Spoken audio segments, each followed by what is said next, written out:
ஸ்ரீராமச்சந்திர பரபிரம்மணே நமஹ. ராமன் உலகத்துக்கே இனியவனாக இருக்கான். அவனுக்கு தீங்கிழக்க நான் சம்மதிக்க மாட்டேன் கைகேயி.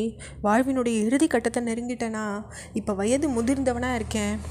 என்னெல்லாம் இந்த பூமியில் கிடைக்கிறதோ அதை நான் உன்கிட்ட வந்து சேர்க்குறேன், உன்னை வணங்குறேன், உன் காலில் விழச்சொன்னா கூட விழறேன். என்கிட்ட கருணை காட்டு, ராமர்கிட்டையும் கருணை காட்டுன்னுட்டு தசரத மன்னர் வேண்டி கேட்டுக்கிறார் கைகேயி.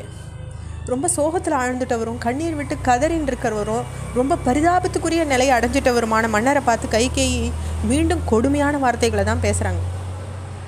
2 வரங்களை எனக்கு அழிச்சுட்டு அவற்றை நிறைவேற்ற சமயத்தில் தயக்கம் காட்டுற நீர் தர்மம் தவறாத மன்னர்னு எப்படி சொல்லிக்க போகிறீங்க? தர்மம் அறிஞ்சவாளும் ராஜ ரிஷிகளும் மற்றும் பல பெரியவாளும் சபை நடுவே இது பற்றி கேள்விகளை கேட்டாக்கா அப்பா அவளுக்கு என்ன பதில் அளிக்க போகிறீங்க? எந்த கைகேயி என் உயிரை காப்பாற்றினாலோ, எவள் எடுத்த முயற்சியினால் நான் உயிர் வாழ்ந்துட்டுருக்கேனோ அவளுக்கு கொடுத்த வார்த்தையை நான் நிறைவேற்றலைன்னு சொல்லிப்பீங்களா? கொடுத்த வார்த்தைக்கு விரோதமாக இப்போ பேசுகிற நீங்கள் மனுஷ குலத்துக்கே இழுக்கு தேட போகிறீங்க.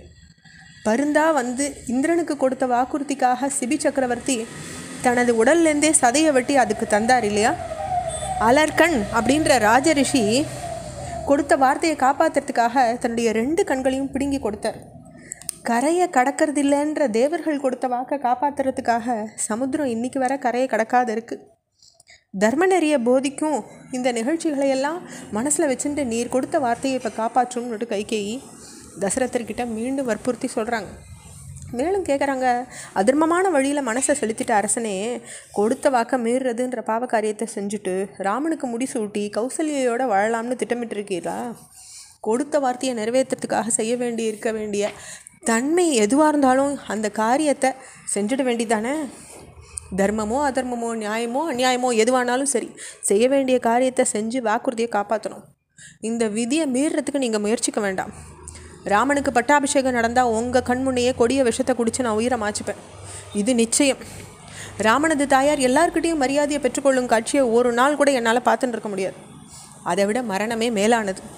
நீர் பெற்ற மகன் பரதன் மேலே ஆன, நீர் மணந்த என் மேலே ஆன மன்னரே, ராமன் காட்டுக்கு தான் போகணும், வேறு எதிலும் நான் திருப்தி அடைய போகிறதில்லை அப்படின்னு கைகேயி பேசி முடிச்சுடுறாங்க.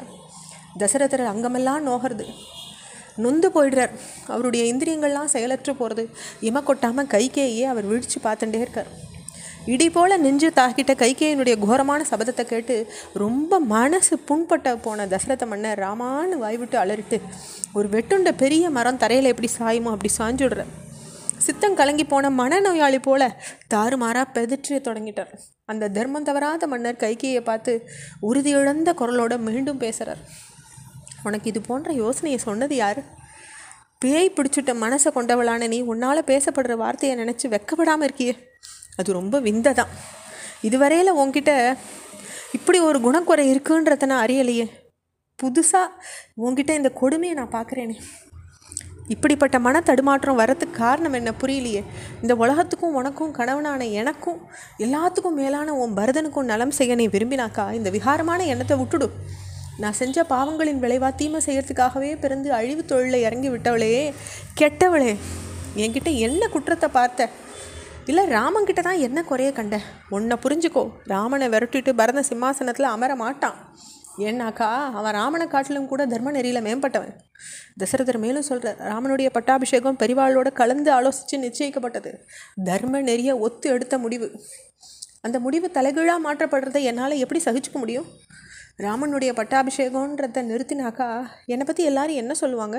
இக்ஷ்வாகு வம்சத்தில் பிறந்தும் கூட சிறிதும் முதிர்ச்சியோ விவேகமோ இல்லாத இந்த தசரதன் இத்தனை நாள் வரையில் எப்படி தான் இந்த ராஜ்யத்தை ஆண்டு வந்தானோ அப்படின்னுட்டு பல தேசத்து மன்னர்கள் என்னை இகழ்ந்து பேச மாட்டாங்களா? இதை விட வேறு அவமானம் எனக்கு வேணுமா? வேத சிரோன்மணிகளும் புகழ்பெற்று விளங்குற பெரியவாளும் நல்ல குணமுள்ளவாளும் ராமனுக்கு பட்டாபிஷேகம் ஏன் நின்றுதுன்னு கேட்டாக்கா அதுக்கு அவளை ஏற்கக்கூடிய ஒரு வாதத்தை நான் பதிலாக எடுத்துரைப்பேன். கைகேயி தொல்லை தாங்க முடியாமல் என்னால் ராமன் காட்டுக்கு அனுப்பப்பட்டான்னு நான் சொன்னாக்கா அவள்லாம் என்னை இகழ மாட்டாளா? மன்னரும் மற்ற பெரியவாளும் கூடிய சபையில் நான் சொன்ன வார்த்தைக்கு அது விரோதமாகிடாதா? ராமன் காட்டுக்கு அனுப்புகிற காட்சியை பார்த்தா கௌசல்யா என்னை ஏச மாட்டாளா?